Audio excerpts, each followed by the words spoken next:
Diary.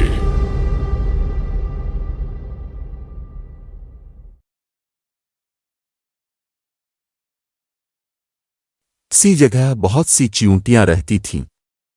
وہ روزانہ خوراک جمع کرنے کے لیے اپنے گھروں سے نکلتی تھیں۔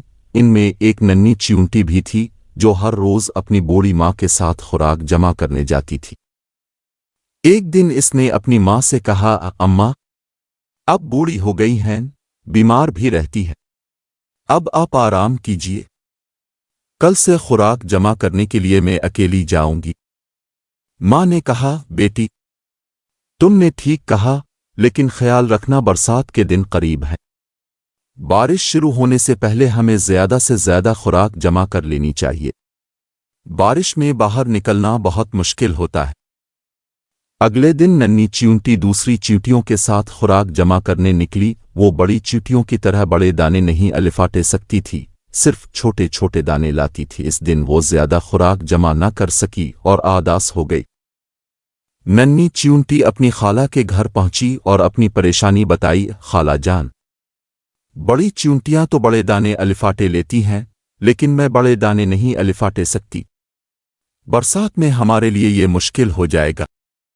خالہ چیونٹی نے اسے تسلی دی اور کہا، بیٹی، دل چھوٹا نہ کرو، کل سے ہم ایک ساتھ دانہ جمع کریں گے۔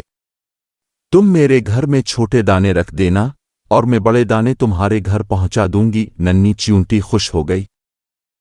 اب وہ روزانہ پابندی سے چھوٹے دانے اپنی خالہ کے گھر لے جانے لگی اور خالہ بڑے دانے اس کے گھر پہنچا دیتی۔ یہ سلسلہ چلتا رہا یہاں تک کہ بارش کا موسم آ پہنچا۔ ایک دن ننھی چیونٹی اپنے گھر میں خوراک کے ڈھیر کو دیکھ کر بہت خوش ہوئی۔ اس نے اپنی ماں سے کہا، اماں، ہمیں خالہ کا شکریہ ادا کرنا چاہیے۔ ماں نے کہا، بالکل صحیح۔ ننھی چیونٹی اپنی ماں کے ساتھ خالہ کے گھر گئی۔ اس نے کہا، خالہ جان، آپ کی وجہ سے ہمارے گھر میں بہت خوراک جمع ہو گئی ہے۔ خالہ چیونٹی مسکرا کر بولی، شکریہ تو مجھے تمہارا ادا کرنا چاہیے۔ ذرا دیکھو، تم نے جو چھوٹے چھوٹے دانے جمع کیے ہیں وہ سینکڑوں کی تعداد میں ہیں۔ یہ سب تمہاری محنت اور باقاعدگی کا نتیجہ ہے۔ سبق: چھوٹی سی محنت بھی اگر مستقل کی جائے تو بڑی کامیابی بن جاتی ہے۔